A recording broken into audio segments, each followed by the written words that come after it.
Welcome to the IPFW Nursing Simulation Laboratory. Please pay attention to the following reminders to ensure that you have a successful simulation experience. For every simulation that's a group simulation, you will draw cards to assign your roles. There's usually 2 nurses, 1 family member, and then 1 or 2 observers. If you would like to get together with your group beforehand and decide who is going to be in these roles, that's okay too. But if not, we have some cards that you can draw from. Let's see, we will fill out your roles on these green sheets, and we'll also put your clinical instructor and your professor on the green sheet so that we know who to send it to after your simulation.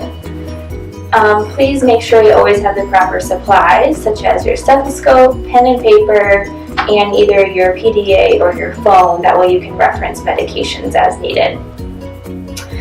You will be given a locker key to put all your belongings in.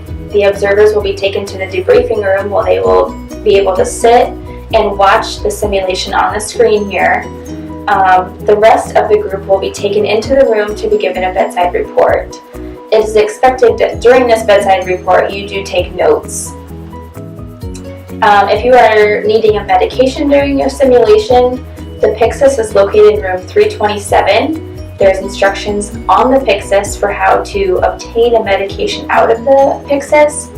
If for some reason it's not loaded or you're having difficulty, go ahead and come back to the simulation, pretend that you have the medication, pretend that you're giving it, still do all the necessary steps, but don't let this hang you up in your simulations. A lot of students get stressed out about the Pyxis machine. And just a few friendly reminders: when you walk into the patient room during every simulation, you're always going to wash your hands, and you're actually going to wash them. You're going to pull the curtain for privacy.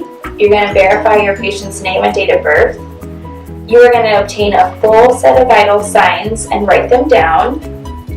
You will do your focused assessment or a head-to-toe assessment if necessary. Then you will reassess your patient.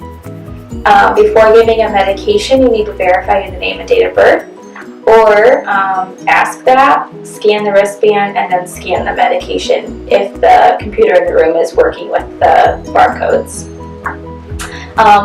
Always on the whiteboard in the room, there is a number for the unit secretary.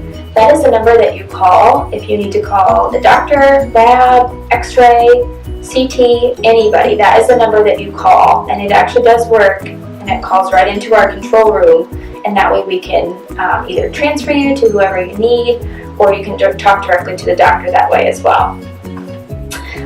Thank you for listening, and good luck.